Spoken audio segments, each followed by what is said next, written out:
everyone. I'm Kealy Shields with this segment of On the Beat. I'm here with CEO Patrick Wooten with Richard Schwartz and Associates. It's so good having you back in studio. Thank you. It's great to be back. Good to see you. Okay, Patrick, so I've got to know, we are talking about what to do after a car accident. Yes. I know your adrenaline can be everywhere, but you still need to follow some steps. Yep. So if you happen to be in a car accident, what's the first thing someone should do immediately after the crash? Great question. And hopefully no one's going to be in a wreck, but statistics say 1 out of 3 drivers in their lifetime will be in an accident. So the first thing is safety.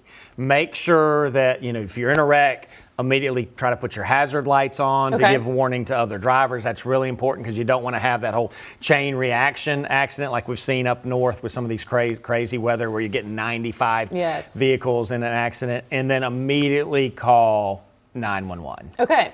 Now, should you still call police if someone doesn't look hurt? You always need to call the police. Okay. And the reason for that is you've got to garner that important information. Driver's name, address, driver's license. Do they have insurance? Do they not have insurance? What is their car tag? Because you're going to need all of that down the road after you hire a law firm so that we can prosecute the claim on your behalf and try to identify insurance or the possible recovery methods.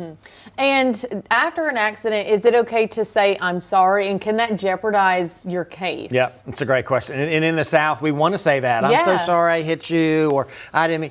It's terrible. You don't want to say it. You just don't want to say it. It's, you want to make sure everyone's okay. You want to hopefully protect the area to make sure no other wrecks happen, but you don't want to admit fault. It's let the officer, when you've called 911, arrive to the scene, let them ask the questions, keep it short and simple. Give the facts. I was stopped at a red light, the blue Honda ran into the back of me, or I'm driving on 82 and the blue Honda pulls out right in front of me, because you can hit a car potentially and not be at fault. I can remember one of the most famous cases I had was a group of teenagers who was actually turning left to go into a gas station late at night and ended up hitting a car, but the car had no headlights on. Like, you had no idea the car was there. We actually tried that case and won that case. So you don't want to admit fault. You don't want to say, oh, I'm so sorry I hit you, because guess what? That's going to be used against you by the insurance company. And like we said earlier, always, ask for that information. Should you wait until authorities get to the scene to ask for that information, or do that while they're arriving? I mean, if everyone's okay, you can have a brief conversation, check on the other driver if they have passengers, and then it's fine to say, hey, I know the police are going to need our driver's license, our registration, your insurance, to try to start planting those seeds that they pull it. A good thing to do is, if you can, is to start taking pictures if it's safe before the police arrive. Take a picture of the damage to your car, the damage to the other vehicle. Walk around, Mississippi, our car tags are in the back. Walk around, take a picture of their, car tag, the make, the model, so you have all that identifying information. And then at what point should someone consider calling a lawyer? Immediately.